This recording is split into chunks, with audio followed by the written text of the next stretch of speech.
Well, today I'm excited for this one. I have got a returning guest, Shazia Hobbs, or as she's better known now, Double O Hobbs. Shazia, how are you doing? I'm good, Ben. How are you? Yeah, really good, thank you. Really good. Now, you've been coming up a fair bit in my Twitter feed recently, and it hasn't been making any sense to me whatsoever. Now, for those people that don't know, ITV recently did this expose. What's it called? It's called Inside Britain's New Far Right. Have you seen this program? I didn't even watch it, no. Nah, fair play. I watched it the other night, and it was pretty cool to see, to be honest with you, because a lot of the protagonists in there I've either met or reached out to do this show. And there was a big mole involved in this, Hazel. I actually met Hazel from ITV. She was involved in this documentary who infiltrated the far right, let's say. And there was a photo of this woman, and I have no idea how you got involved in the conversation, but for some reason your name was associated with her, and that you were being this like a mole, a rat, essentially. Where did this call come about? What's the genesis of this? I have no idea. Hazelgate. I just call it Hazelgate. I met Hazel as well. I came down to Blackburn. Anne Marie had invited me down to speak at an event, and there was another two ex-Muslims and myself, and we all shared our experiences of growing up in a Muslim home, and also our thoughts on Islam. And I honestly thought I would have been in the programme as well, but obviously I didn't fit their agenda or their narrative, and neither did the other two ex-Muslims. So when I woke up on Friday morning, I had all these notifications and DMs from people saying, "No, you're the spy and you're a mole," and I was like, "Huh?" I met Hazel. Hazel's blonde and English, and I'm obviously not blonde or English. So it was really bizarre. I have no idea where that came from or why. Yeah, it makes no sense, Shazia, because once it first came out that it was Hazel, there was a photo circulated along with her as well. And then 48 hours after this happened, your name starts getting brought up into the mix, and it just really confused me. Yeah, it confused me as well, but there's much confusion in the world, so it was all sorted. I think Tommy Robinson and Anne Marie both, because that's what the person was saying, that I'd infiltrated the far right movement. I was pretending I was ex-Muslim, but I was really Muslim. Um, and I was going to expose them. And it's like, expose them for what? Like, and then somebody else said she's doing it for money. Would somebody just pay me already? Because I haven't been paid. I'm getting paid for being an ex-Muslim. I'm getting paid for being a Muslim who's pretending to be an ex-Muslim. I'm working for the Jews. I'm working for the Russians. I don't know who I'm working for, but nobody's paying me. I want my money. But yeah, so yes, crazy. I spoke to Tommy Robinson as well. He was really good. He put a tweet out, and I spoke to Anne Marie, and she put a tweet out because obviously, they were the two main people that I was accused of spying on. I've only ever met Tommy Robinson once, and that was at the Manchester event. So I don't know how I'm meant to be spying on him. And I've met Anne Marie a few times. I've stayed at Anne Marie's house and stuff, but thankfully they trust me 100%. Hmm. Do you remember this Hazel lady? Do you have any impressions of her? I don't even remember, I'm not vaguely remember speaking to her. There were so many people I met that day at the Blackburn event, so many really, really good people.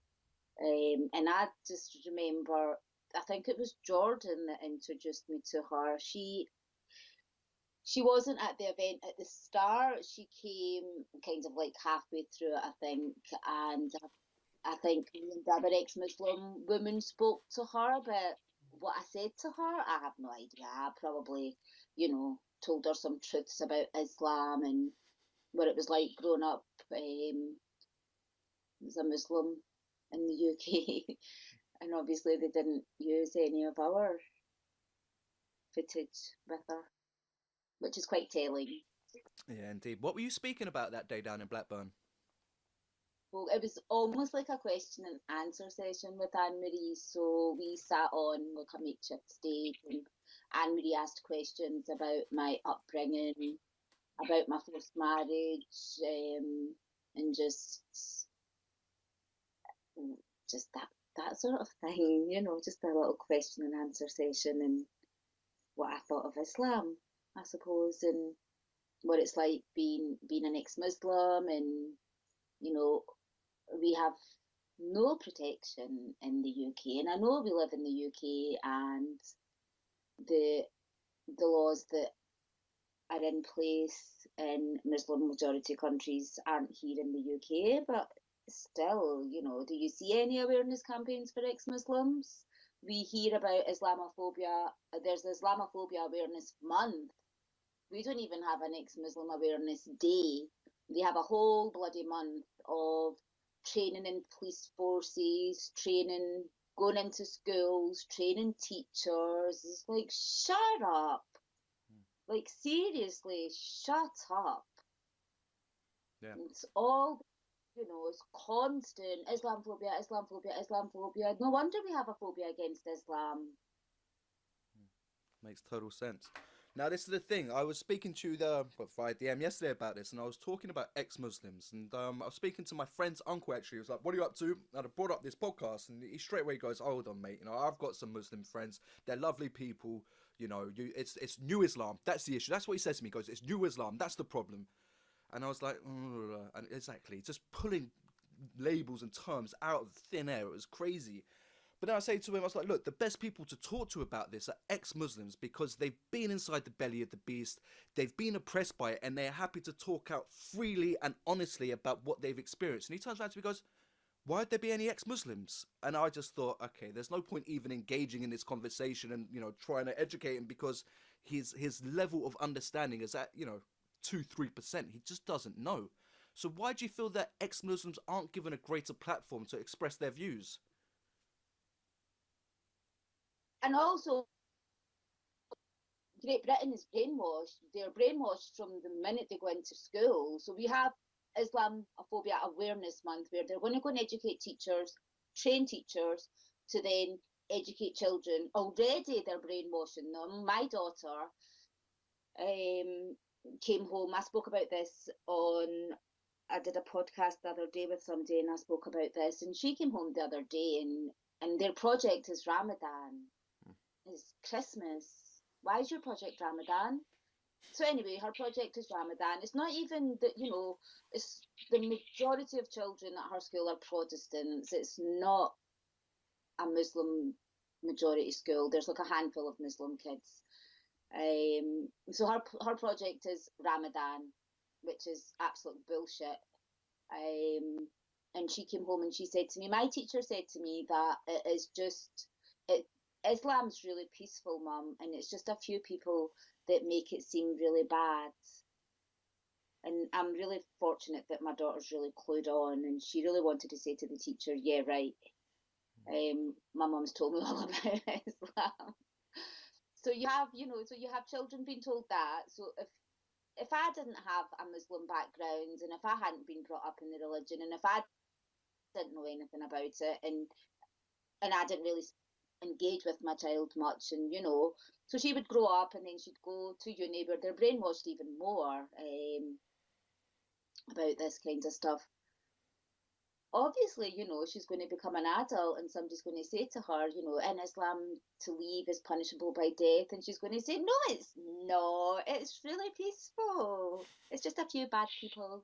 So that's where it starts. It starts from when they're really young, and if they have no interaction with Muslim people or ex-Muslim people, then you're not going to know, are you? You are going to believe what you're told, and if you've not got maybe think outside the box, I suppose, and have a look and see, if Islam really was peaceful, then wouldn't there be peace in the Middle East? Forget everything, everything's the fault of the British and the white people. Muslims kill Muslims the most. The fighting is the infighting. Shias and Sunnis, you're the wrong kind of Muslim. You can't keep blaming everything on the white man. Sometimes you have to stop and think, wait a minute, maybe our religion is not really that peaceful. Maybe. And yet then you have people like the Tawadi, the Imam of Peace, the Shia Muslim, who, tells the truth about Islam on Twitter and gets death threats, and people will say he's not a real Muslim and he's a Shia Muslim. And so these are all Muslims fighting against Muslims. The Muslim hate for each other far outweighs the hate they have for the infidels sometimes, I think. I'd like to talk about that a little bit, but first of all, going back to Islam being a religion of peace. If someone said to me, I belong to a very peaceful religion, it's actually called the religion of peace, I wouldn't think for a second that there's going to be caveats in there to murder people. Yet in Islam, there's a fair few, so it doesn't make that much sense. It's a religion of peace, but also within it, you can kill people. Yeah, but you have to read the 10 verses before it, remember? And then you have to read the 30 verses after it. And then you have to read it in Arabic. And if Arabic is not your language, then you have to learn Arabic. And then if you read it in Arabic, then you just took it out of context. For See? sure. Nothing. All the good things in the Quran mean what they say. You don't have to read any verses before it. You don't have to consult a scholar. You don't have to read it in Arabic. Every good means what it says. But when it says kill the infidels, when it says, wage jihad against them, and then, you've not read it properly, and it doesn't really mean that, and it means this, and we need to consult that, and it's just all bullshit. It's 2017, and we spend most of our time arguing about some man, fairy, God, Allah in the sky that is just bullshit. Indeed. I thought about something last night as well, just dwelling on Islam for a second. And it's like the Shahada, yeah? What there is no God but Allah and Muhammad is his messenger. But Jesus was essentially his messenger as well, yeah? Jesus wasn't the son of God, he's a prophet as well. There's loads of prophets. So why is Muhammad the exalted one and he's put on the same kind of level as Allah, and then all these other previous prophets of Allah as well are not mentioned? They haven't got the same gravitas as Muhammad. It's just nonsense. I have to give it, there was a level of smartness with whoever created Islam, whether it was Muhammad or some other man back in the day, because they said it was the final word of God and no religion could come after that. So no religion really has been created after that. And then you have like the Ahmadi Muslims, who are hated by all the Muslims equally because they believe there was another prophet after Muhammad. They don't believe he was the final prophet. So what kind of God, I'm sorry, but what kind of, I've come back to this time and time and time again. I created babies. My babies hurt themselves, I hurt. My babies fall and scrape their knee, it hurts me. Somebody falls out with my daughter, she falls out with her best friend, she squabbles at school, she maybe doesn't get invited to a birthday party, it hurts me because I created her. Yeah. She's mine. So why would Allah or God, because there's hellfire in God's kingdom as well, not just Allah. So God will punish you and put you in the hellfire if you're a bad boy or a girl. And Allah will punish you and put you in the hellfire if you don't praise him 5 times a day, and if you do shirk, and if you do all the haram things. So why would a God or Allah, why would somebody create life and then say there's a test, but you've not got anything, you've just got this book that you've got to read in Arabic? We'll just stick with Islam because I know that's the religion I was brought up in. So you read the book in Arabic. I don't speak Arabic. I don't know Arabic, but I can read the Quran and I can read the namaz, I can read my prayers, but I don't know what I'm reading because I don't know Arabic. So you're going to be created, and they believe that this life is a test that you have nothing to study for. You're believing all these old pervy mullahs and scholars who have their beards down to here, but 9 times out of 10 they're really perverted and do all the haram stuff they tell their people not to do. Same with any man, that's man of God. And if you fail this test and on the day of judgment, you're going to burn in hellfire. And when your skin is all dead and your nerve endings are all dead, you'll just get new ones. It'll just keep getting refreshed, so you feel that pain and agony for eternity. A loving God, a merciful God, someday you're going to. That's sadistic. That's a devil. That is a devil. That's not a God. Who's going to create something and then punish it so sadistically, to have that level of evilness that, when you're, because I used to think, oh, well, if I go to hellfire and then, I'm going to burn and then I'm going to be dead and it'll be okay because I'll be dead, kind of, even though I'm already dead. No.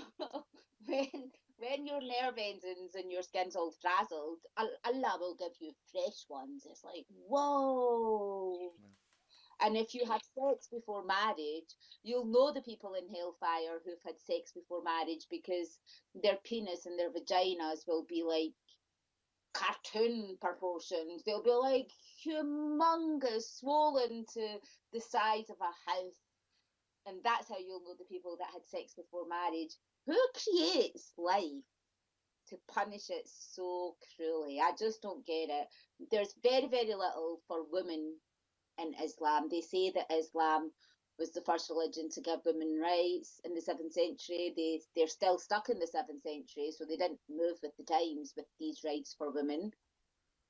There's all a woman is worth half of a man. If a woman's raped, she needs 4 male witnesses. Men go to heaven and have 72 virgins and loads of little boys. And they keep that one quiet. Loads of little boys. They have 72 virgins. And women get a man. Women get one man. So, in this life, it's not very good for women. And when you get to heaven, it's still not very good. It's not equal. There's still no equality in heaven. And that, if you really, really think about it, should tell you that it was created by man. Religion was created by man to control the masses. People needed to be controlled, and people still like to be controlled. And religion controls them. Okay. What you were saying just there is, I think it's extremely comparable to how society operates nowadays with punishments. We need rules and regulations, and if you don't adhere to them, you're going to get punished. Now, within modern day society, we go to jail. Back in the day with religion, when they couldn't quite, enforce that, hellfire, that's what will keep people in line. And it's crazy to think that this stuff still exists today and people are still governed by fear. Madness. The fear of the hellfire. You just be a good person. You don't need to get down on your knees and put your ass up in the air 5 times a day.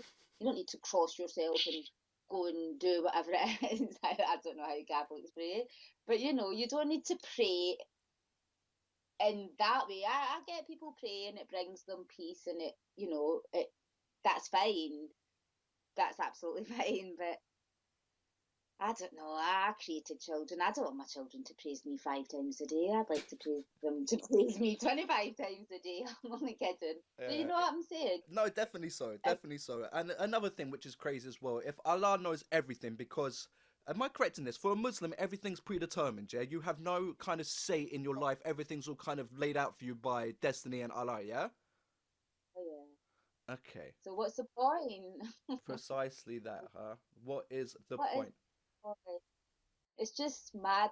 So when I see, and I tell myself not to, don't get involved with people on social media that are discussing religion, because it's pointless. You're not going to make you maybe once in a blue moon you might be able to get somebody to think a little bit differently, or to look at it in a different way, and maybe start questioning, the whole religion thing. But it's just absolutely pointless. That people are just so brainwashed by it. They can't think. They can't think. That's it. They just don't think.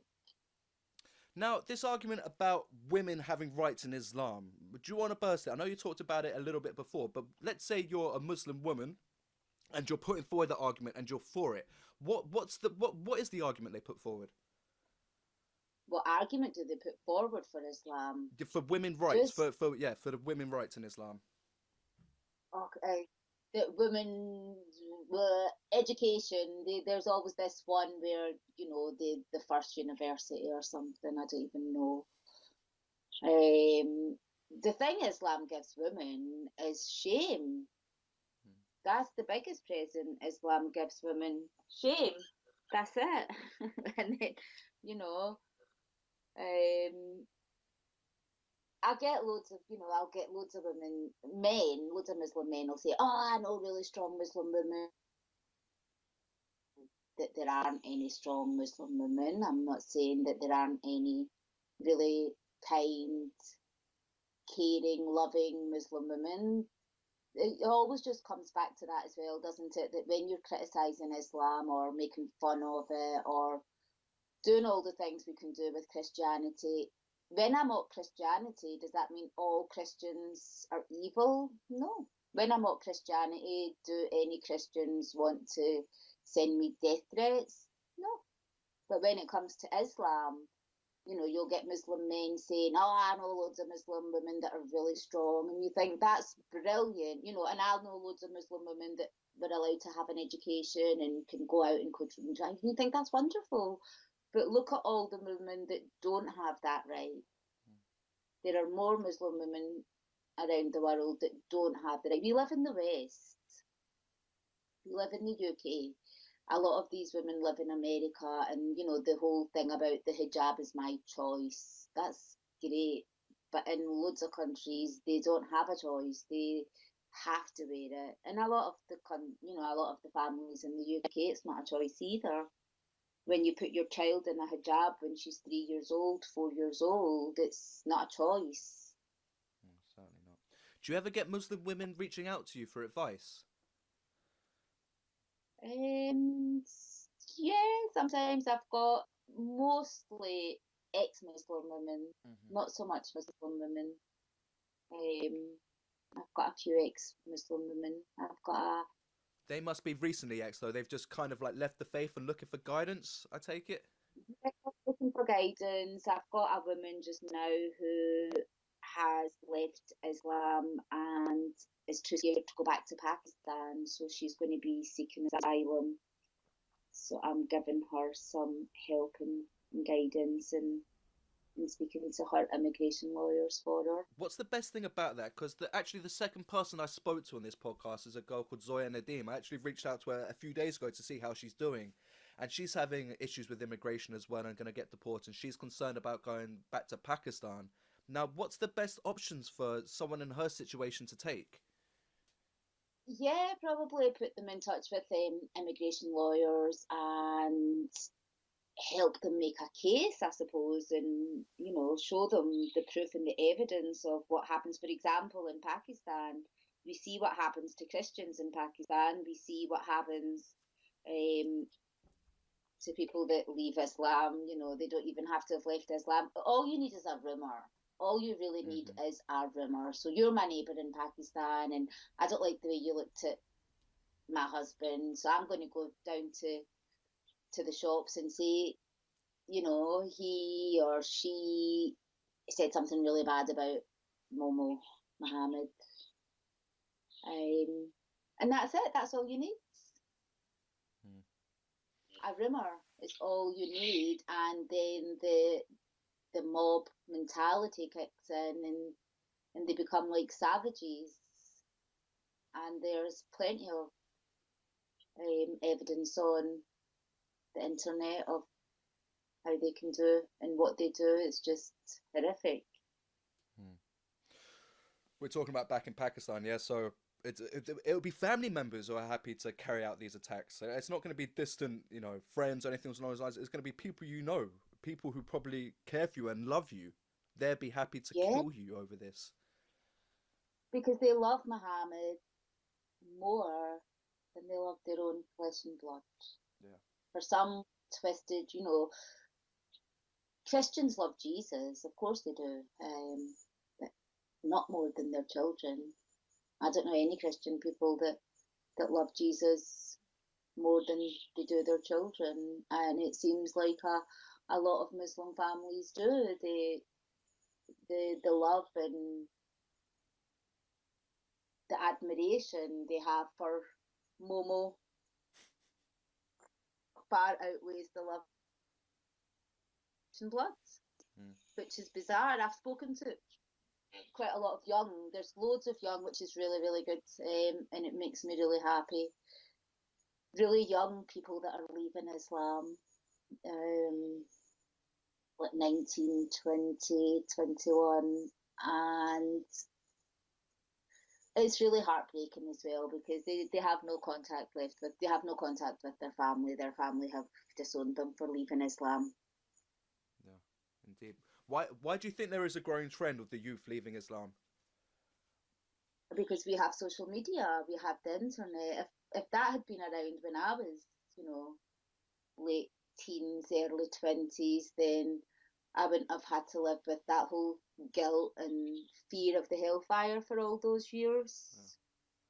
Yeah. I didn't know you could leave Islam. I didn't know how awful it was, because a lot of people, I didn't know that Momo had married and raped Aisha when she was 6 and 9 years old. We're not taught that he married a child. I found that out when I was in my late 30s. So I was...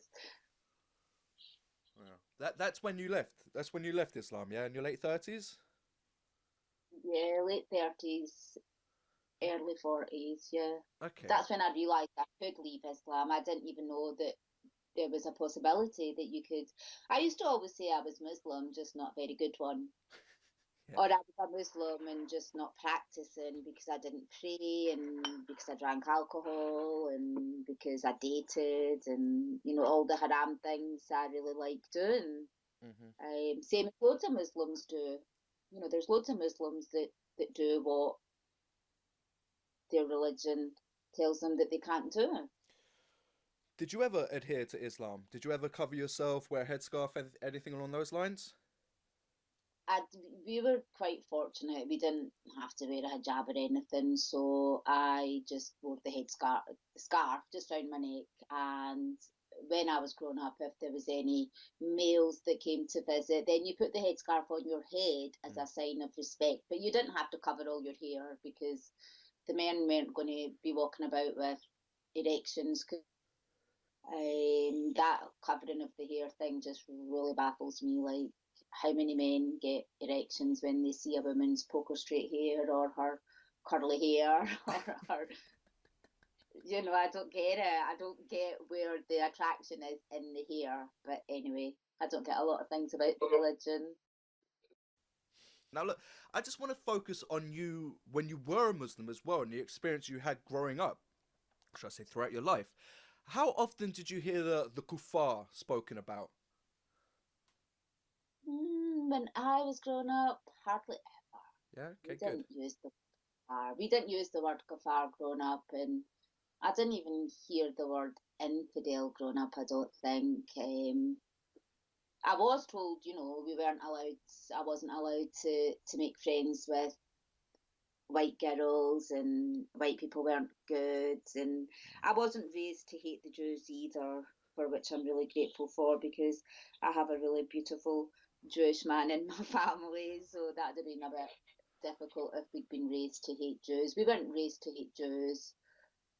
I don't get the Jew hatred because it wasn't part of my upbringing, but we were told not to like Indian people, so it's kind of like Catholic Protestant hate. We had the Pakistani and like the Sikhs and the Hindus, and they were really to be stayed, to be avoided. And I didn't even grow up with a hatred for Shia. The hate was just saved for Indians. Why do you for think some that was? Strange reason. Just Pakistan, India, isn't it? Probably. Yeah. It's still a big part of Islam, though, to not take the disbeliever as a friend. So that was instilled in you as a youngster. And we hear this all the time about, oh, they're like, for just now, the Tesco advert with Hmm. the Muslim family celebrating Christmas. I know loads of Muslims that put a Christmas tree up, that get presents and stuff like that. So they do celebrate Christmas, and they are Muslims. They can do. It's not a bad thing. I think it's a really good thing that they've taken on the British culture, the British ways. And I'd seen something on one of the radio shows, and it was somebody saying, "Oh, you are criticising, that Tesco's have got a Muslim family, and we tried to integrate, and you still complain." And it's like, don't talk rubbish. We're not allowed to integrate until we can start having honest, you know, debates around this. We're discouraged from integrating. Yes, there are plenty of Muslim families that integrate and are integrated, and go about their business every day and have a smile for everyone, and white British people accept them and have a smile for them, and they all mix, and everything's lovely, and multiculturalism has worked the way it's meant to have worked, which is great. But there is a huge percentage that don't leave home without the race card in their back pocket. Or, she didn't say hello to me because I've got hijab on. She didn't sit next to me in the bus because I've got hijab on. He didn't say hi to me because I've got a brown face. I didn't get that job because I'm brown. And that's just nonsense. Just absolute nonsense. There is a huge, huge percentage of Muslims that do not integrate because their mullahs at the mosque or the imam at the mosque is teaching them not to integrate. Yeah, great. That's another question I want to ask as well, talking about your experience being a Muslim. Now, when you did attend mosque, I'm assuming that you did throughout your time as a Muslim. Did you ever hear what you would now consider hate speech coming from the imams? I went to mosque just for about, and my dad took us out of the mosque because the imam, we had some time off. There was like a wedding in the family, and we took some time off to obviously celebrate the wedding, and we'd gone back to mosque, and one of my siblings, my youngest sibling, the imam hit him with a stick, and only my dad was allowed to hit his children, not some imam in the mosque. So my dad took us out of mosque, and we used to go to a lady's house. We used to go somewhere else. So no, I didn't grow up hearing the hate that's preached in the mosques. Also, I didn't grow up with satellite TV, so we didn't have, Peace TV and all these other Muslim channels 24/7 preaching the hate into our living rooms. That's a big part of it as well. Hold on here, you Um, shot me there. You saying that Peace TV preaches hate? Maybe Peace TV doesn't, but some of the Muslim channels do. Of course they do. They have that freak of a man that's banned from the UK. What is his name? Let me Google him. Zakir Naik. He's an Indian Islamic preacher and the president of the Islamic Research Foundation. Yes, the Peace TV channel. I was right. What a great I name. knew that. Right, Peace TV, yeah. So he's banned from the UK. So he's banned from the UK, but his TV channel is not banned from the UK. So he still gets to preach his hate into, and these are the people that will preach, and they're on these TV channels, and they'll be saying, "Don't say Merry Christmas to your neighbours, it's worse than killing somebody." This is the kind of utter nonsense. I'm trying to not keep saying the BS word. This is the utter nonsense that they're allowed to preach into living rooms all over the UK. So that kind of has to stop. Of course, but yet that narrative that he, espouts never ever enters the mainstream media. That's crazy to think that it's coming from his mouth. He is saying it. It's very easy to see, and yet you're still denying it. It's like fingers in the ears, going, no, no, no, no, no, I don't want to hear it. There are so many different examples of Muslims stating, violence to the West, and yet they're never pulled up on it and criticized from the mainstream. Crazy, isn't it? But Tommy Robinson, oh my God, Anne Marie Waters. Let's spend a year exposing Anne Marie Waters, because what she says in public, she says in private. What she says in private, she says in public. I've spent the weekend with her twice, and both times, spent one weekend with her in August last year, and then I spent the weekends with her in Blackburn in August. And I grew up with racism. I grew up in a predominantly white area in Glasgow, where in the 70s and the 80s, when brown people were few and far between, and my mum was spat at and called a packy lover, and we were spat at, and I seen the hatred and the nastiness that white racist people are capable of. Mm. She's hid it really well. If she's racist, she's managed to really. She deserves an Oscar as well as me. They should both go up and collect our Oscars together. Me for being a Muslim but pretending to be an ex-Muslim, Yeah. and Anne Marie for being a racist Hitler Nazi. This exposure that happened with her on ITV. First of all, I really recommend you watch it. You can see it online through the ITV hub, and she came across really well. For the amount of like footage they must have tried to get on her, and also Hazel was with her many times when Anne Marie was inebriated, and you would have thought when you're drunk you're gonna then be very loose with your lips and start saying bad stuff. They didn't get anything on her. I actually heard Anne Marie speak pretty frank. She was like, if you don't think that there's an issue with Muhammad being the #1 baby name in the UK, then you're thick as shit.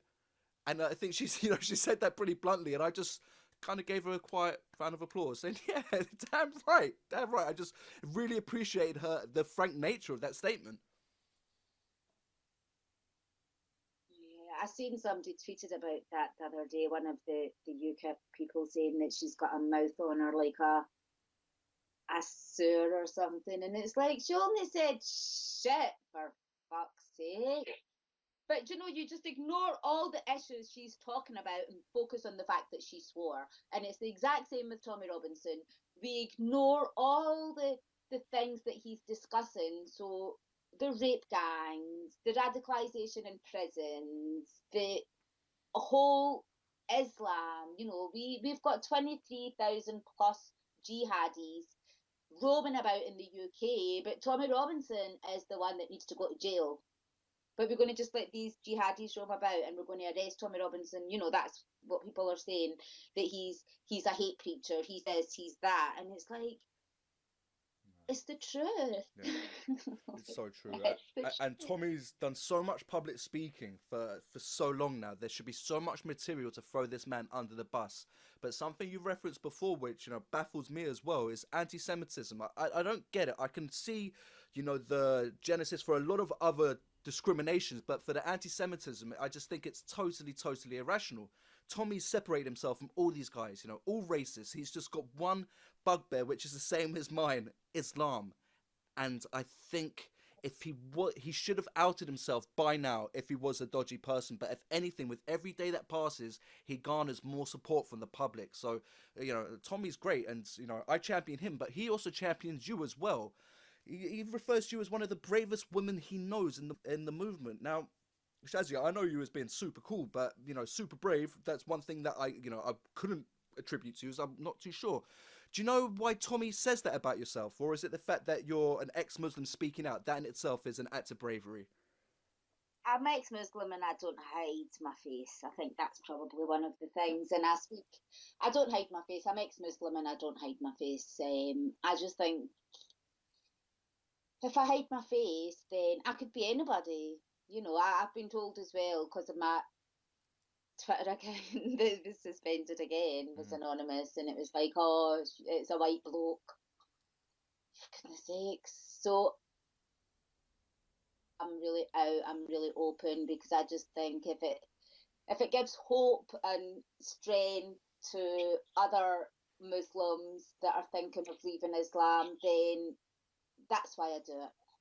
And I just don't think, why should I hide? I live in the UK. Mm. Why should I hide my face? I live in the UK, and there are laws to protect me, even though they don't, do a lot of protecting. There's a family in Bradford ex-Muslims that have converted to Christianity, and he ended up in hospital, beaten really, really badly, and the police came. Their stories all over social media, the Husseins, and there's not a lot of support given to them from politicians and stuff. So yeah, that it is kind of worrying. But you know what? I still do it. Damn right. I think you do a great job as well. We well and truly do. You also don't ever get beaten down. It doesn't matter if one Twitter account gets taken away from you. You'll start another one. If that one goes, you're going to start another one as well. So yeah, you certainly do persevere. But unfortunately, during your social media campaigning, you've been getting a lot of abuse, haven't you? Especially one guy in particular. He's just not leaving you alone and just keeps reporting tweets. Like, what's going on with this guy? Or it could be multiple people, but what's going on with this? This guy, I will not name him, but he's a verified account, and takes great delight. Like, seriously, I think he orgasms when my accounts are suspended. He rejoices. I'm sure he pops open the champagne, and he is just really, really freaky. I think he might be a little bit ill, because to have that much, to take that much pleasure in somebody you don't know, somebody that's very, I think I've interacted with him once, and that was when my first account was suspended, when my first suspension happened, and I've obviously came under their radar. Um, so yeah, then I was donated an account. Somebody was tweeting on my behalf, and I'm just really fortunate. I have a lot of support, and my support comes from the so-called far right, that are out to attack brown people and deport brown people. And I have the amount of love and support I have been given from the so-called far right is just amazing. I've had so many people DM me, so many people email me to offer a safe place for me and my child.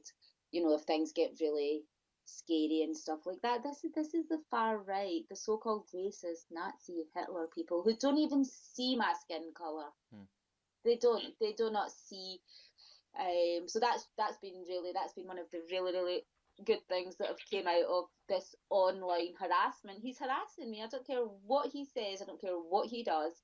It's online stalking and harassment and bullying. I see things on Twitter. I'll debate with people. I'll argue with people. I'll probably call people names. Then I'll either mute them or block them, and I'll go on. I see things people say to me. I block them. I don't then spend days and days and weeks and months making it my life's aim that if they get another Twitter account, I'm going to suspend it. I'm going to get that. Takes me 2 minutes to set up a Twitter account. Not me personally. It takes my friends 2 minutes. Oh, Bruno, he's a dab hand in it now.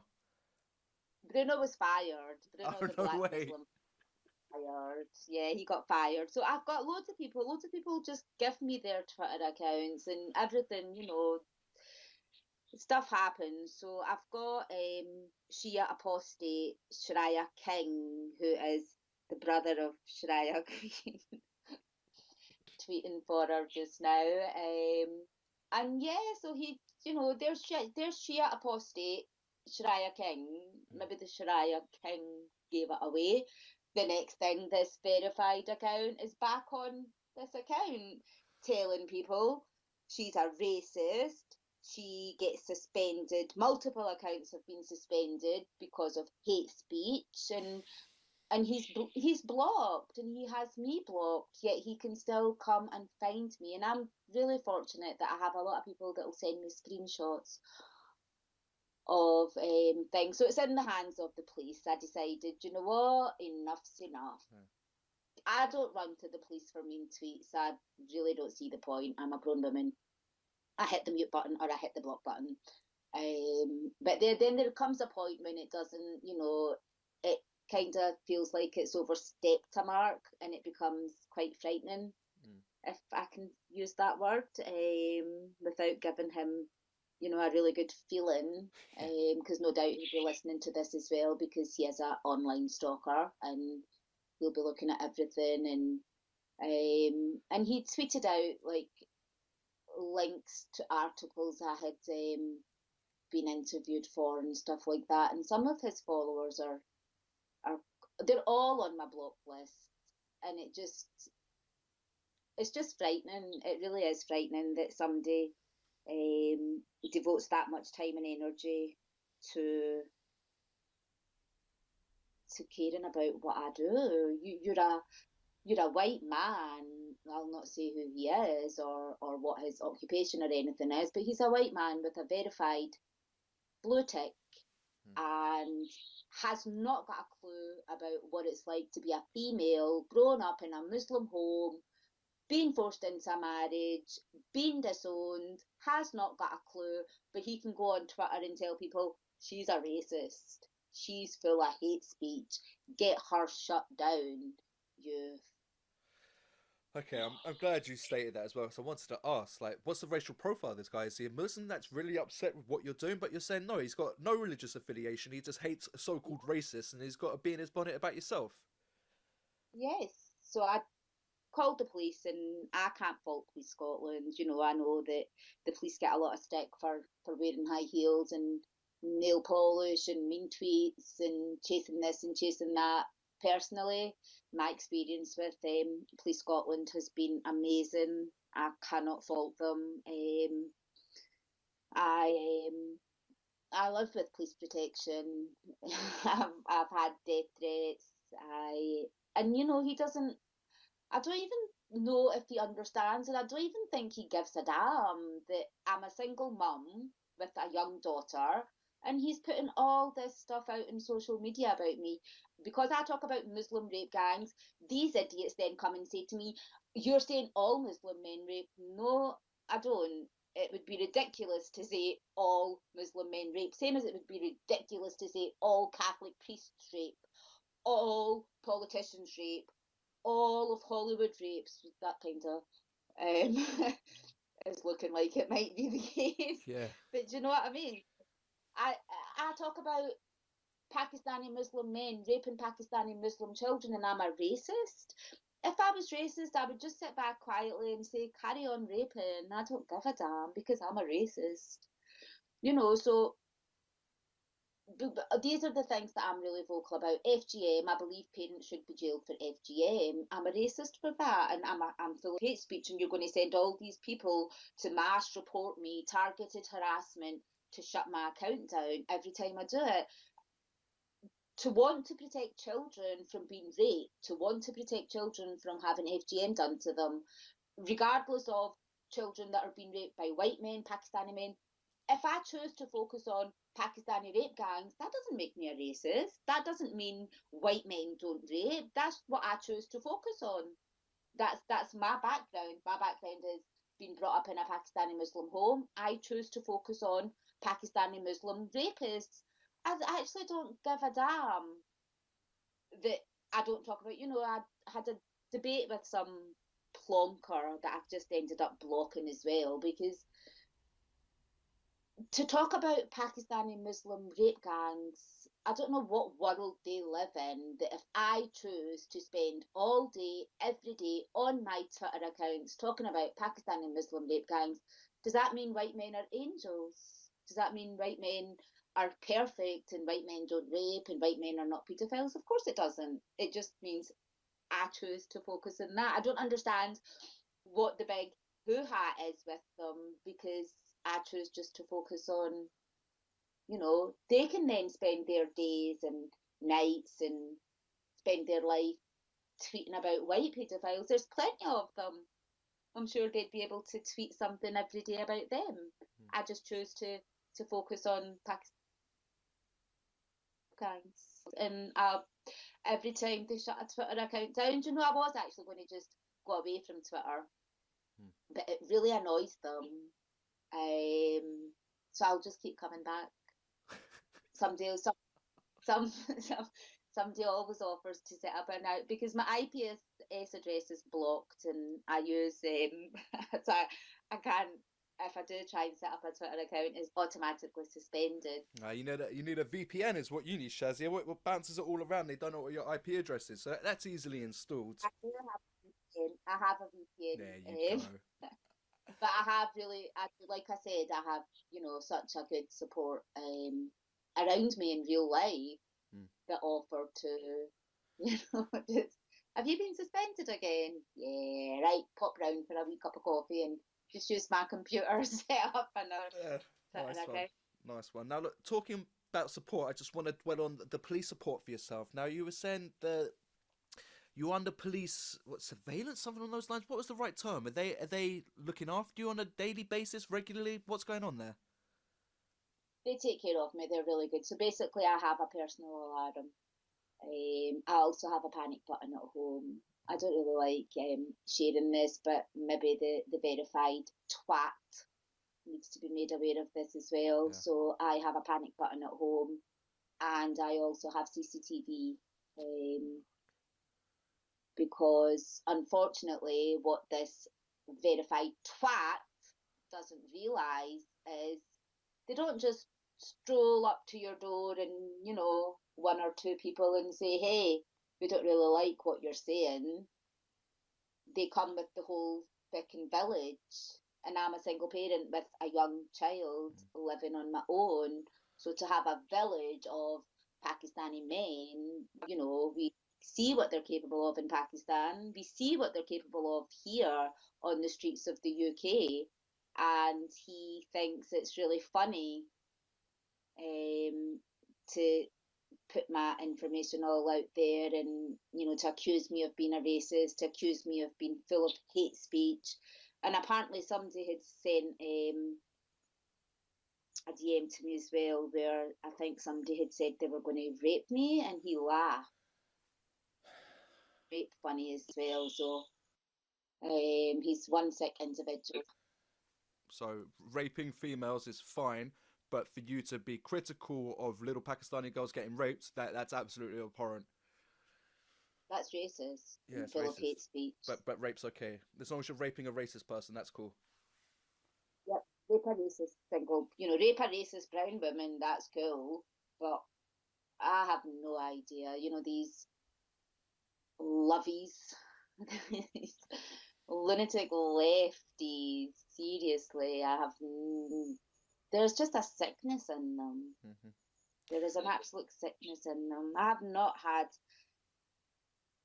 the amount of hatred I get from white men and women when it comes to Islam.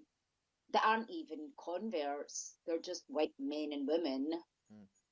British white men and women. The amount of hatred and vileness that comes from them is just unbelievable, that they would be full of so much hate.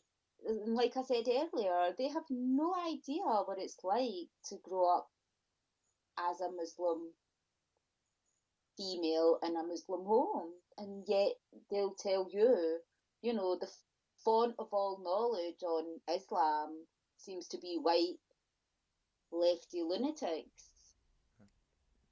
Yeah, definitely so. I just want to dwell on this, the relationship with the police for a second, if you don't mind. Now, is this a recent installation in your house, or have you been living with this for a while? The CCTV has just been a recent one. I got a death threat on God's sake. on social media. So, people do say that the ones that threaten you on social media are the ones you don't really need to worry about, because they'll just be sitting in some little grotty bedsit somewhere, or in their parents' basement, or in their stinking room, being the big keyboard gangster warriors. And it's the ones that are really quiet that you need to worry about. Shazia, how many death threats have you received? Just the one. Just the one. Good. I suppose I was expecting you to say hundreds, but... Oh, and I've had threats of people coming into my home. Wow. Okay. Now, what I was going to ask is that you say the CCTV is relatively new, but the other things, not as fresh, let's say. When the police came around your house, did they ever advise you to stop talking? Stop fanning the flames. Essentially, was that ever part of the narrative, or were they just concerned about your safety and how to look after you? Never. The police tell me, keep doing what you're doing. Do not stop.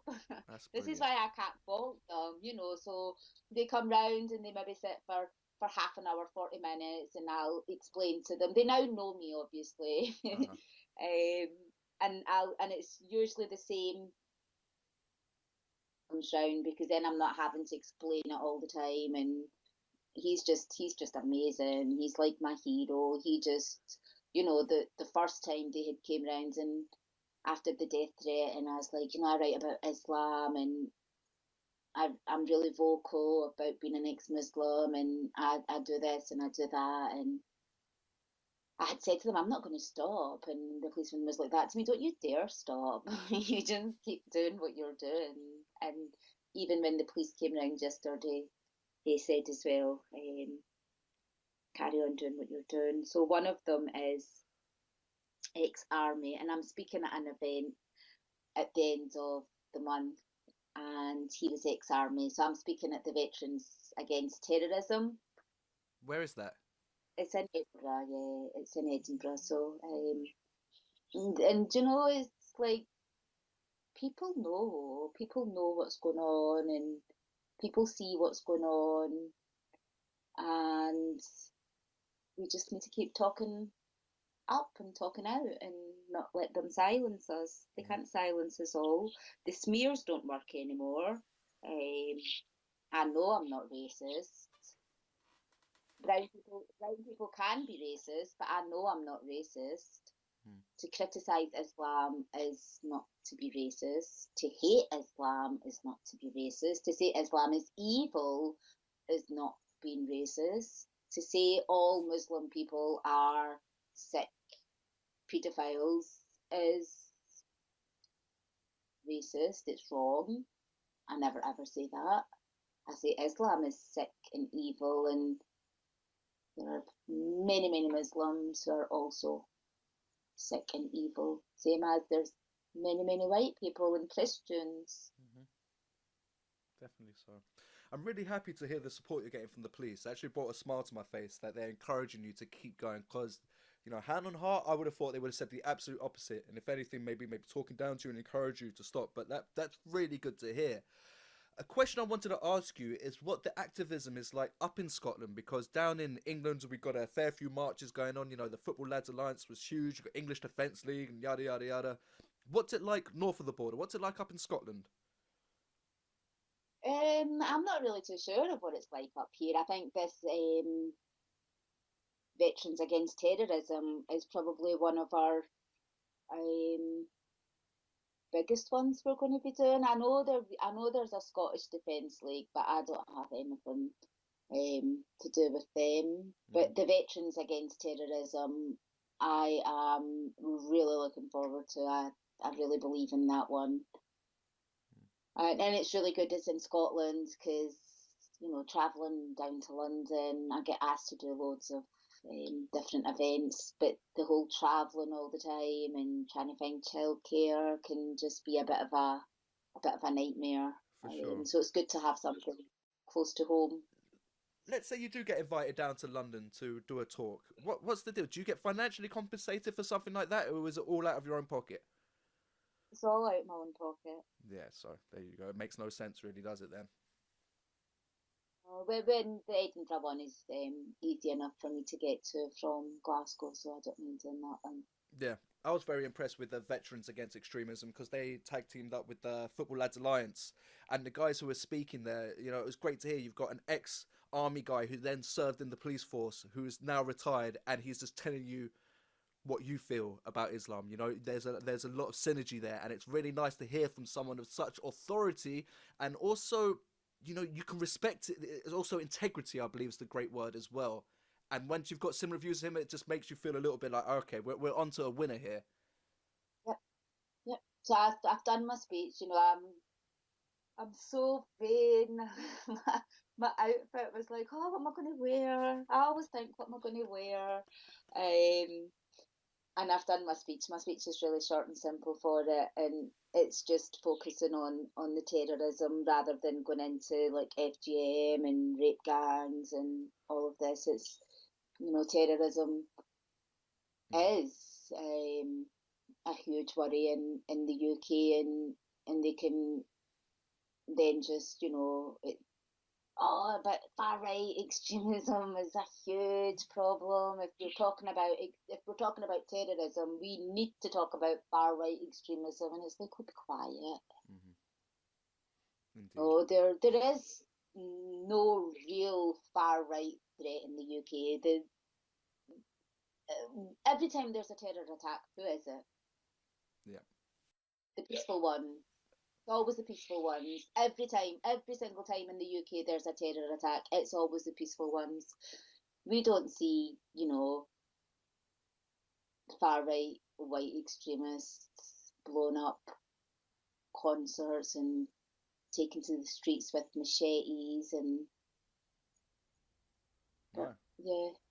If we can't even name the problem, and if we can't even name the enemy, then how are we ever going to solve the problem? Exactly that. Call a spade a spade. That's probably the biggest thing that needs to be done in this whole, to use a term that Tommy coined, movement. It's essential and something that a lot of people are reluctant to do. But I've just been searching my brain a little bit, and it hasn't taken me too long to do. But terrorist attacks in Scotland, has there ever been one? There was one in Glasgow Airport in 2007, the summer of 2007.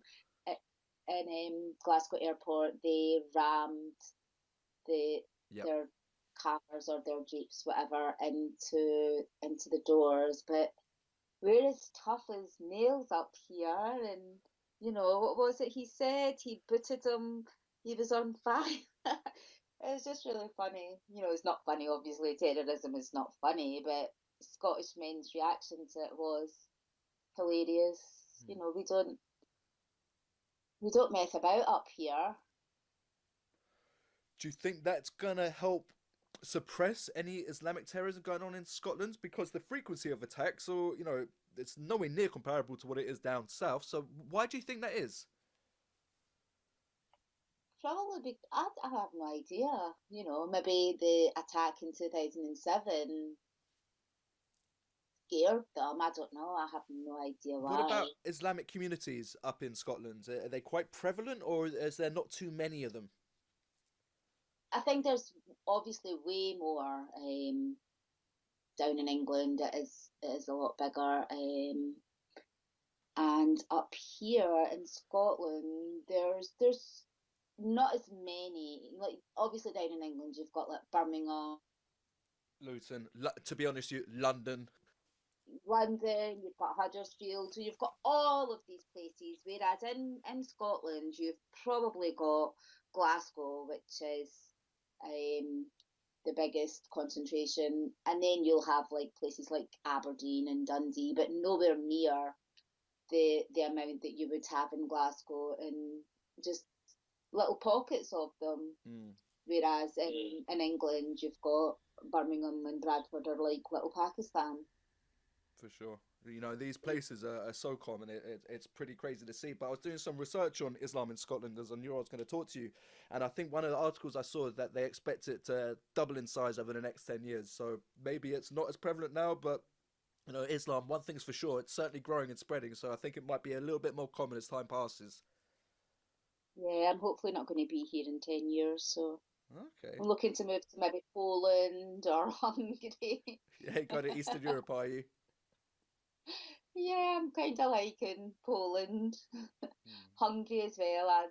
I seen somebody had tweeted a picture of a 3-bedroom house with a swimming pool, and it was like £70,000, and it was like, oh. So I phoned my best friend and said to her, "Do you fancy Hungary?" So, makes total sense. I was actually working with a Hungarian about 3 months ago, and this exact conversation happened. We were talking about house prices. When he told me what you could get and the location for the price, I was like, bloody hell, it's ridiculous. 300 grand near where I live is going to get me a shed. It's crazy. And if I go and live over there, I've got a palace. So, yeah, money certainly stretches further in different parts of this world. And then when you just see what's happening, and people will say that, oh, you're scaremongering and you're just paranoid and Islam's not taking over. And, they would say that creeping Sharia's not creeping. It's brazenly marching through our towns, not giving a damn, and when people say that you're just being paranoid and you're racist and is that all you ever do? Talk about Islam and you think, look at Iran, look at Afghanistan, look at Egypt. These were all secular countries, and look at it now. So I think, yeah, there is a big possibility that in 10, 15 years' time we might not recognise Britain. It won't be great after all. Great Britain is no longer great. So yeah, it is a worry. It's not something I get up every morning and think, oh, but it is a worry. And yeah. Now, you were saying, creeping Sharia, then you used a great time to say it's not creeping Sharia, it's a little bit more kind of like in your face than that. How do you see this manifesting itself, or the Sharia manifesting itself in society on a daily basis? possibly, women will go to work, go to school, go to work, and then come home and stay at home because it'll not be safe out in the streets anymore. So if the police can't control criminal activity on the streets, and if the streets aren't safe, what are people going to do? People are going to stay indoors. And just things like the forced veiling will come in. We've got primary school girls. We've got girls at 4 and 5 in Islamic schools being forced to wear veils. They're not choosing that. You don't choose that at 4 and 5. You can't even decide what you're going to have for your dinner at 4 and 5. So you're not going to choose to wear a veil. There's nothing nicer than the wind blowing through your hair and running freely. The hijab and the niqab and all that kind of hinders it. So I see things like that. I see things like what we see just now, not being allowed to criticise Islam and the whole Islamophobia Awareness Month. So all of these things are coming into play. And, I spoke about this with the guy I did the podcast with last week and said that you do try and stay optimistic and you do try and stay positive and you do try and hope that Sharia doesn't take over the UK. But when you see it's the double standards irritate me. And I just think, if you go back to Salman Rushdie, when they burnt his book was when things took a turn for the worst from then onwards. Because they, if we had a whole load of Christians, burning some Muslim scholar's book he had written on how to beat, just for example, I don't know if there is a book written, but if we had a whole load of Christians outside all the corner shops, outside all the restaurants of the Muslim community, burning this Muslim man's book on how to beat your wife lightly, do you think the police would have let them? No, and also imagine it as well. This is one thing that makes no sense to me, and it's just like when you come to like be critical of Islam, there's so many obvious parts of it that just stick out at you. And one of them is that this whole concept of a fatwa, the fact that a religious leader can put out a religious hit. Imagine the Pope ordering the murder of someone. That's crazy. None of us could ever rationalize that, but for Islam, it's okay. Yeah, get special privilege. So when they went outside town halls and police stations and burnt copies of Salman Rushdie's book, made them, they had to buy the book to burn it. Yeah, it's a good point. Great PR campaign. So, yeah, ching, ching, ching in his bank every time they bought a book to burn. So they bought these books and they stood outside and they burnt all these books and chanted death to him and whatever else. And our police just stood by and did nothing. Our police should have water cannoned them and told them, this is the UK, we do not behave like this, you're not in Pakistan, and put the fires out, Uh-huh. but they didn't. They allowed that to happen, and they allowed that to happen. They allowed them to get away with that, and here we are in 2017. And if you dare drop a bacon sandwich outside a mosque, you're going to jail, and you're not coming out of jail because you're dead man in jail. Indeed, but yeah, that flip side. You see that story about the mum who only had kids to turn them into jihadis, and the UK government's kind of incentivized her to, I don't know, given her a council house, something on those lines. But yeah, she kind of got rewarded, and they're trying to de-radicalize her, let's say. So we'll take a softly approach with her. But as you said, bacon outside a mosque, it's hardline in jail. I think she's the one that married the second in command of ISIS, and she only had children, and she's now married to a white man. She's in America, this woman. Okay. The one I think you're talking about is the one who has 5 children and, taught them all about ISIS and Yeah, videos I've definitely and whatever. conflated two stories here. You're right for distinguishing between the two. The judge said, look after your children. She's not really done a good job of looking after her children if she's raising them with so much hatred. There's so much. Why are you raising your children with so much hatred towards, for this man from the 7th century, basically, that married a child, raped a child, and then just made it up as he went along to suit his sick and depraved needs and wants. Wanted to have sex with this woman that had died, so brought in a little thing that, you've got a little time span, so if your wife dies, and just for talking sake, you've got 4 hours in which you can rape her while she's dead. Come on, there's just so many silly, silly's not even the right word, there's just so much stupidity and evil, and Anne-Marie got slated for saying Islam is evil. Speak to any ex-Muslim and we'll tell you Islam is evil. We lived it, we experienced it. You would know better than I. Who are the most, you're probably one of them, who are the most high profile ex-Muslims in the UK talking out about Islam? There you go. The fact you even had to go is an issue. These people should be given the greatest platform because you can't counter-argue. So you've got the ex-Muslim movement, and there are loads of, well-known people in this ex-Muslim movement in the UK. And when I first came on social media, and, that's who I discovered, and I could see like all these other ex-Muslims, and it was amazing. It really was, really, really amazing to see all these experiences. And it doesn't matter if they were from Egypt, it doesn't matter if they were from Afghanistan, if they were from Algeria, if they were from wherever in the world, America, Canada.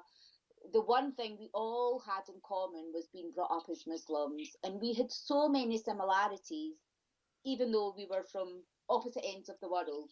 And the thing that, was it was the religion, it was Islam, that made our experiences really, really similar, even though our upbringings were completely different. So that was really nice. It was really nice to see there was a whole community of ex-Muslims out there. And I was sort of part of this little ex-Muslim movement, if you want to call it. But the minute you think, oh, I like what Tommy Robbinson said, so I'm going to retweet it. Oh, I like Anne-Marie, I'm going to follow her. And she reached out to me and I reached out to her, and, we became friends, and I retweet her things. And so this ex-Muslim movement then distances you. The door's shut. You're not the right ex-Muslim we want for our movement, because you don't think the same as we do, because you're not on the same political, it's that left and right bullshit. So you think that way, and you stood on a platform with Tommy Robinson, you're just Hitler as well, so go away, you're not welcome, you can't sit at our table, you can't be our friends.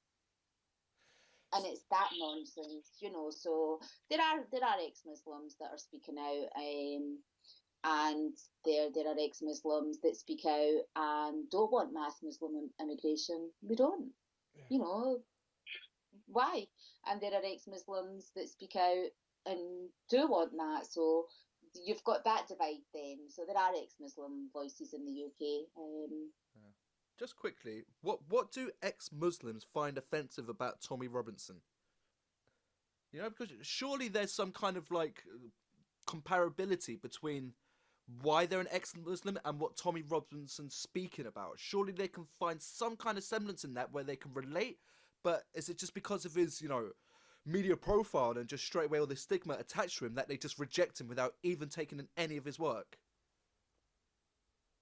Yeah, I just think, it's just he's smeared and that's it. You see how easy it is to be smeared. So I was accused of being the spy. Yeah. And for that, for that morning and that for that day, until Tommy put out a tweet, people really, really believed that I was, and that's when you saw the nasty, racist white people, that were tweeting stuff. And a lot of them people will say that Tommy Robinson's got to be responsible for all of them people that follow him and what they think and what they say, whereas I think it's just mad. It's just absolutely mad. So until he put that tweet out, people believed that I was a spy. So that's how easy it is to smear somebody. You only have to say something. So when you look at what Tommy Robinson talks about the rape gangs, and he's a racist. And if Tommy Robinson talks about radicalisation in prisons, he's a racist. But when Muslims talk about that, that's okay. So it's almost like it doesn't matter what the message is, it's the person that's kind of delivering. So I can say something, not so much now because I'm smeared, but I used to be able to say things if I stuck to the left side.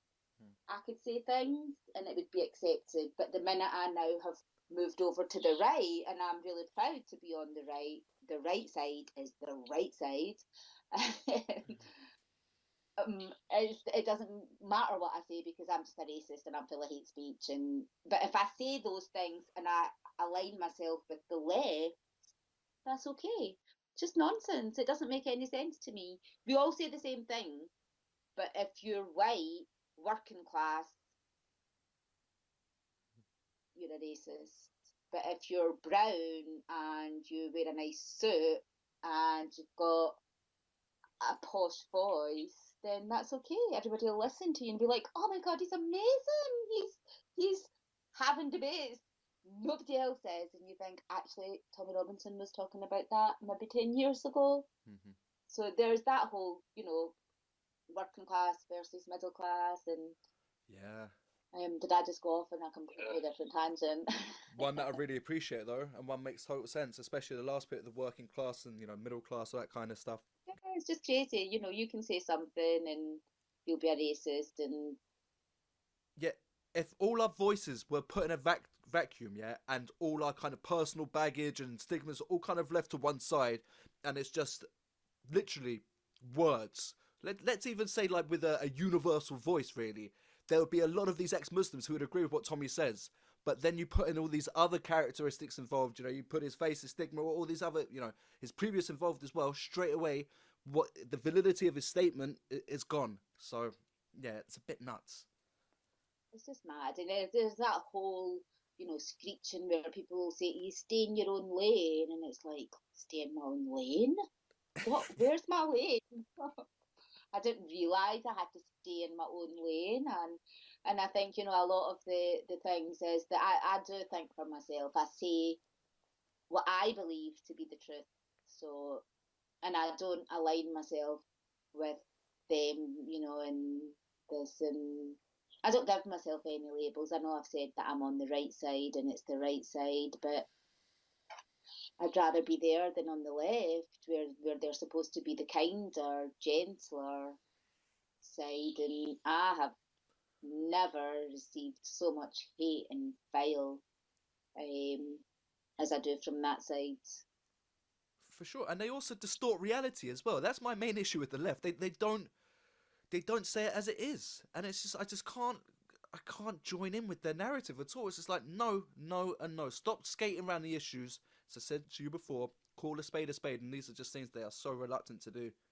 But look, I want to wrap this up soon. I just want to ask you a quick question. Are there any parts of Islam that you still incorporate into your life? Any positive elements that you always enjoyed and won't leave behind? Mm.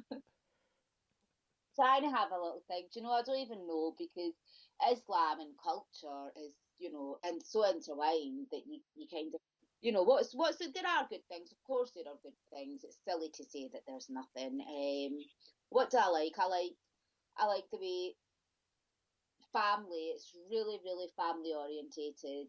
I can only speak about, you know, my community, which was the Pakistani community, but I'm sure it happens in, all of Muslim Muslim families, regardless of what your country of origin or whatever it is. So yeah, there's a huge love for families, the extended family, and that's a really nice aspect of it. Mm. If I can chip in as well, there's one thing that I kind of like as well, which is the way that the women are kind of perceived more as sisters, more of like a family thing than like a sexual object. Now I know this thing can go way too far down the rabbit hole and then start, going into a perverse whatever. But just that nature of not just seeing every single woman as a sex object, but more of like a family member. There's something about that I have a slight affinity to. Yeah, and same with boys, same with sisters and brothers. Like I call a lot of my ex-Muslim Twitter friends brother and Aki and stuff. So yeah, there is that. That's really nice. Um, and that's it, isn't it? It's that whole the family unity Mm. and being kind. I know we've spoke about all the evil and nastiness, but that's the religion, so we can continue. The people are different. Um, I got a quick question for you. Now, I nearly had a just whatever really with the context behind it. In Ramadan, are Muslims allowed to commit sin, or is it just the one particular day where you can't do anything wrong whatsoever? What's the concept behind that? during Ramadan, I think so. Yeah, the holy month. Is there like a day or two where like you, as a Muslim, you can't commit any sin? during the whole of Ramadan, you're not meant to. Aha. And I think there is two special days where you're meant to pray all night or That's something. during the And Hajj, isn't it, or again, something? Yeah. yeah, you're not meant to sin at all during your fast. You're not meant to sin, but you can then open your fast and sin. So it's kind of Okay. pointless. Now, the reason why I asked is that me and my it's whatever strange conversation, but me and my brother were in the car once and we got cut up by this guy, and then there was some eyes being shot round this and that, and this guy jumps out of the car and comes over to confront us, and my little brother gets out, I do as well, and then a, a face off happens, and the guy turns around and is like, if I wasn't, you're lucky because I'm praying right now and I can't do anything, something on those lines, and I was like, what's he talking about? And yeah, that's the deal. It was in the holy month of Ramadan, and he wanted to have a fight, but he couldn't have a fight. How kind of them. Yeah, how nice, huh? How lovely and peaceful, and Yeah, it's so true. then it's the whole Jummah prayer, Friday prayer as well. That you pray on a Friday and all your sins of the previous week are forgiven. And I used to know loads of Muslim guys that prayed on a Friday afternoon, and then we all went out pubbing and clubbing on a Friday night and a Saturday night. Yeah. And they'd go back to mosque on a Friday and pray, and all their sins were forgiven again. Um, yeah, it's just madness, and again, the whole religion thing, and you think we talk about Islam all the time because it's always in the news. It's always in the news, whether it's terror attacks, whether it's rape gangs, whether it's Islamophobia Awareness Month, Hmm. whether it's some other thing that they're whining and crying about. And I do see some stories, not a lot, and I do see stories of Muslims that are doing good in the world, and we don't get to hear enough of it because we're always focused Hmm. on all the evil that Islam is causing its followers to do. I did see something somebody had posted on social media, and it's Shia Muslims. I like Shia Muslims. And they, every year at Christmas, they wrap up loads of presents, get loads of donations, wrap up loads of presents, and go and give them to the poor children. Yeah. So we don't hear stories like that. And I'm sure there are loads of, I can chip in. I can give you a story like that. I live with Anyways, yeah, I lived with a guy a couple of years ago, last year. He's in fact 2 years ago, Muslim guy, really, really nice bloke. And his brother is a hairdresser. And he went up in London and he found a Jewish hairdresser. So he had a Muslim and a Jewish hairdresser, and they went out on the streets of London to cut the homeless hair. And it was this whole kind of like thing of unity and we're cool. And I saw that. And it was actually like, as I said, I was living with the guy and it made the news as well. And just watching it, I was like, that's pretty awesome to see. Shia as well. there you go. So, the Shia Muslims are, unfortunately, the Sunni Muslims are running the UK. Mm, indeed. Now, this is a trickle down effect of the investment from Saudi, isn't it?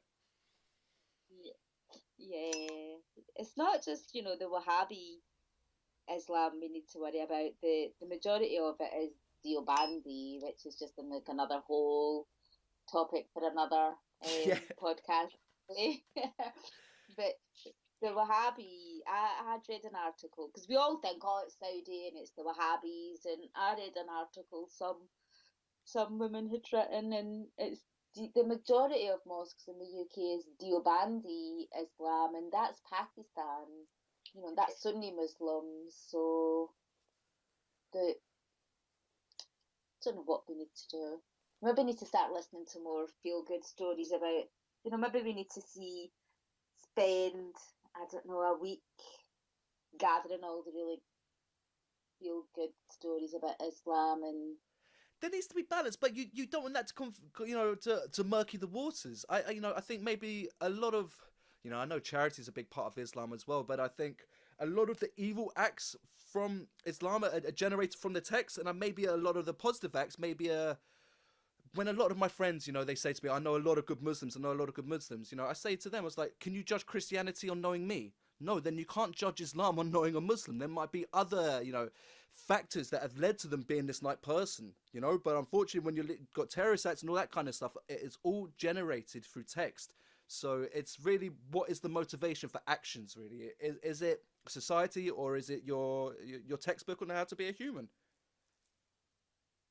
yeah, and then it comes back to that again as well, where you asked me about my upbringing. So my upbringing will be very, very similar to loads of other Pakistani Muslim upbringings, where we read the Quran in Arabic, we read the prayers in Arabic. We don't know what we're reading, and we don't have, I didn't know anybody that read it in English. When I left Islam, I went back to thinking, my life was not happy because I wasn't Muslim, and that whole guilt, and maybe I just need to